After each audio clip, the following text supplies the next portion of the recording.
Okay, I'm back. You guys ready? Chapter 50. It was a little after 1 when Stacks got up. He didn't realize just how tired he was until he and Vanessa sexed and his head hit the pillow a second time. He couldn't believe he'd been asleep for 5 hours. All the traveling back and forth, along with all the partying and drinking, had finally caught up to him, he thought. His body had shut down on him because of exhaustion due to his heavy workload and fast lifestyle. It was like that when you ran the streets, he knew. No sleep till Brooklyn because the game was a 24/7 job. As long as you put work in the game, it was your boss. It was the one who did the hiring and the firing. And if you didn't get the job done, or of course sleeping, and it felt that it was your services were no longer needed, you'd be replaced by someone else. Stacks reasoned.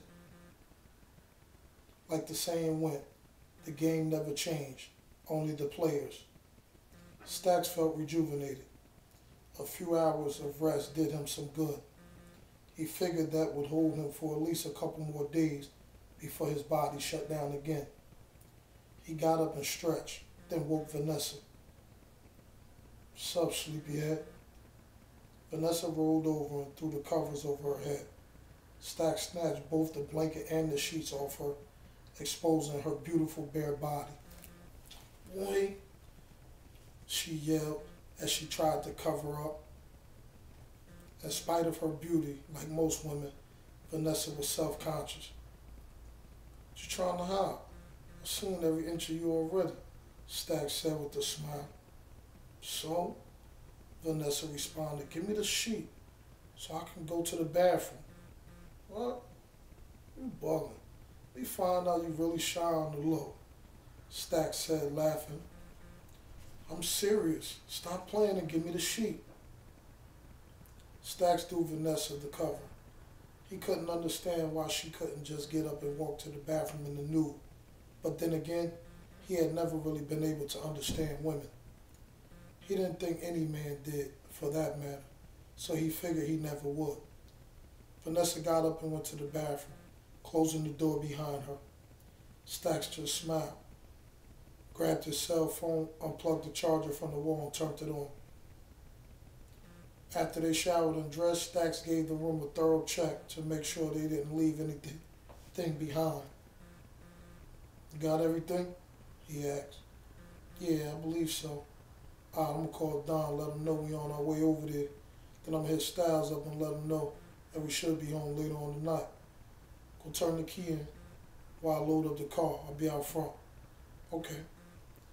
By the time we leave Don's crib, your train should be coming."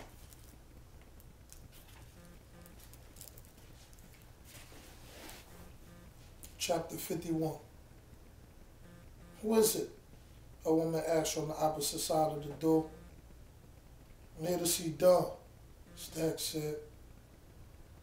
"Girl, open the fucking door," Don yelled. The woman quickly unlocked the door. When it opened, Stacks immediately recognized the pretty red-bone chick. She was wearing Don's Dallas Cowboy Emmitt Smith jersey. Felicia and Don had been dealing with each other off and on for years. She was practically wifey, or in Don's case, the closest thing he could get to it. Stacks noticed Vanessa grilling him out the corner of his eye, and he smiled as he walked towards Don. Vanessa and Felicia had known each other since they were from the same hood, but it was apparent they didn't share any love and only exchanged pleasantries out of respect for the fellas. "Yo, go put some fucking clothes on. See, I got company," Don instructed Felicia while pausing his Xbox 360. Felicia shot him a dirty look but did as she was told. "Yo, what it is, son?" Stacks asked as he gave Don a pound and hug. Everything, man." "Yeah, I see you still in the video games and shit." Stacks pointed to the game Don had on the big 70-inch screen TV. "Always, baby, you know it." "Yo, what up, though?" "Hey, V, you ain't got no love for me no more?" Don joked. "Nigga, what you talking about? I know you my dog," she said, Well, come give me a hug or something. Dang. No, brother, just escaped death, he said, smiling. Vanessa smiled as she walked to where Don was seated. When she went to give him a warm embrace, Don looked at Stacks. Oh, my bad. Is it all right, son? He asked Stacks with a smirk. Fuck you asking me for, nigga?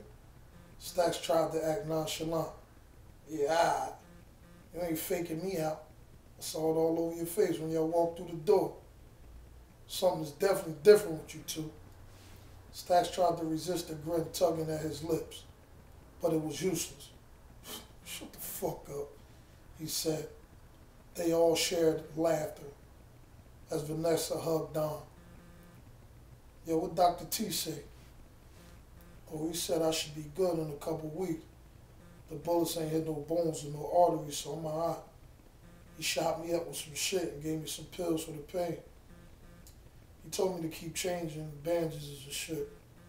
That's why I got Shorty over here, because I didn't want to have my moms and them all up in here preaching to me and shit. You know, she was crying like a motherfucker after you left. I called Felicia up and she said she'd come over and hold me down. So I got better, so I'm good. Nah, that's what's up. At least you got somebody to take care of you.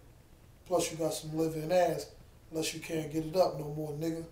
Stacks said, laughing. What, nigga? On a bad day, my shit still rock up. Don shot back. Okay, you two, that's enough for the pissing contest. Stacks, you shouldn't be talking about that girl like that anyway, Vanessa said. Felicia returned to the living room with a pair of shorts to accompany the Cowboys jersey and sat beside Don. So when are y'all leaving? Don asked. We're bouncing as soon as we leave here. I'll probably hit the turnpike, at least about 5, once I drop V off at the train station. Train station? Wow, it was good, Don asked. Stacks shook his head. Nothing really. I just don't want to travel back dirty like that. I ain't feeling it right now. I've been having some fucked up dreams and feelings like something wrong. I just don't know why. In my heart, I think shit's starting to get the best of me, kid. I'm losing my focus. Getting tired of this shit, B. I ain't trying to do this too much longer anyway, especially after what happened to you. I ain't trying to stay in this shit long enough to let it happen to me or Styles or let Popo knock us off. I ain't going back to jail, son. That's my word. I'll hold court in the motherfucking streets before that happens again, not me. Look at all the shit we escaped already anyway. We've been some lucky dudes, man. Yeah, I hear you, B. I know what you're saying. You know it's whatever with me.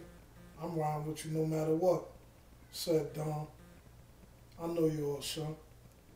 What up with Styles, though? You holler at him today? Don asked. Nah, not since we dropped you off when we're back. Bring you back up here. And you spoke to him. I called the nigga before I left the hotel. But I ain't getting no answer at the house or his cell phone. Hotel? Yeah, now I know why y'all came up here looking all crazy and shit. Don said with a smile on his face. Nigga, stop trying to play motherfucking Sherlock Holmes. Stack warned. Don couldn't help but laugh. Yeah. I know you two fucking. Vanessa smiled, but Stacks ignored Don's comment. Anyway, like I was saying, nigga, I ain't been able to get in touch with son. Matter of fact, I'm gonna try to hit him now. Stacks pulled out his cell phone. He dialed the house and then Styles' cell phone number, and there was still no response. He held the phone out to make sure he was dialing the right numbers, because it was strange for his brother not to pick up. Same shit, yo. No answer at the crib or his cell. Yeah, word. Something funny because they ain't like son. Maybe me, but not him. Don agreed. Stacks, tell him about your dream, Vanessa said. What's she talking about, B? What dream? Don asked curiously. Nah, like I was telling you, I've been having these funny ass feelings and dreams there's something wrong. Then I had this crazy ass dream and we was all in it. Me, you, and Styles and some chicks. I can't really remember what the shit was about. Shit was just crazy. Dang, dog. You sure you're not just stressing? That's why you feeling like that and had that dream? Don asked. I might be a little stressed, but that ain't it though. It's more than that. I know it. I can feel it, B. Who were the chicks in the dream? Man, I don't know. I knew who they were in the dream, but when I woke up, I couldn't picture their faces. Shit got me messed up, but let me think. Stack shut his eyes, trying to recapture his dream. Don, Felicia, and Vanessa remained quiet as he tried to think. Felicia, well, give me something to drink. My throat dry. Don said, trying to play it off. The fuck did you just call me, nigga? Felicia asked, visibly upset. But Don stuck to his guns and continued to try to play it off. What? What you think I called you? Same thing your mother named you. No, you didn't, motherfucker. You called me another bitch name. Some bitch named Pan. Fee, you bugging. Don replied with a straight face. At the sound of the name, images began to appear. Stack saw the woman's face as vividly as he had in his dream. Yo, that's who it is. Stack's yelled, opening his eyes. Everybody looked towards him as if he had lost his mind. What? That's who is, nigga? Dawn asked. Stacks turned to face him and looked at him as if he were supposed to know what he was talking about. The chicks in my dream. Both Vanessa and Felicia were confused, but Dawn was able to fill in the blanks and picked up on who Stacks was actually referring to. Word? Yeah, son. That's who they are. All of them. A few seconds went by before Vanessa had finally caught on. She knew how Dawn could have easily made the mistake of calling Felicia the other girl's name, especially since Pam had saved his life. Vanessa didn't know who the rest of the chicks were, but she was aware that Pam had a little clique down in the dirty. She just listened as Don and Stacks politic back and forth. Why the fuck would they be in the dream like that? Don questioned. I don't know, B, but that's who they were, though. You think maybe because of what happened to me? Or something like that? Or from us partying with them? Nah, I don't think that's it. Because none of that shit was in the dream. But yo, did you know Shorty had a burner on her when you went to holler at BB and Marcy? Stacks asked, sorting things out in his mind. Nah, yo, Don answered. Did you ever see her with a burner before? Nah, son, never, but why you asking that? I don't know, I'm just trying to backtrack a few things. Yo, did Shorty ever do anything funny or sus around you to make you second guess her about anything? Yo, I don't know. But matter of fact, I don't know if this shit means anything, but now that you mention it, one day me and Shorty was in the telly puffing on some trees, and I told her that the trees tasted like the shit we blow up top, and it reminded me of the smoke the Dread used to sell. Then I said, God bless the dead, and when I said that, Shorty got real interested in the Dread and how he died. I told her the story and how they found him and shit, and I ain't giving no second thought, really. Not until now, anyway, Don said. Stacks thought for a minute as he tried to gather all the pieces of the puzzle. None of this was sitting right with him. He never had a reason to suspect Pam, but Stacks didn't understand Pam's interest in some dude she didn't even know. Oh, shit. I just remember something else. Don yelled, pulling Stacks from his thoughts. What? Nah, right after I told Shorty about the Dread, she said she had to bounce home because her asthma was acting up. I offered to ride with her, make sure she got home safe, but she said she'd be out and promised to call me when she got in, but she never did. Then after she left, I didn't see the chick, but then I didn't even see that the broad had left her pocketbook, but I had noticed when I dropped my egg. When I picked it up, it was open. I wasn't trying to look in the shit or nothing, but on a quick glance, I saw something shiny that made me take a closer look. That's when I saw the Rolex up in there, the official joint too. At the time, the smoke had me comatose, so I ain't think nothing of it. When I hollered at Shorty again, I ain't say nothing, because I told her that I ain't even looking at her joint. But the funny shit was when I asked her why she didn't call me when she got home that night. Her story switched up from rushing up out of there because of asthma to being on her period. I ain't really give a fuck because I was more concerned about whether I was going to smash again or not, so I could hit it. But yeah, shit sounded real suspect now that I think about it. Felicia looked pissed off as Don openly spoke about his affair with Pam, but he ignored her and continued. While Don hashed out the details of his encounters with Pam, Staggs began drawing his own conclusion.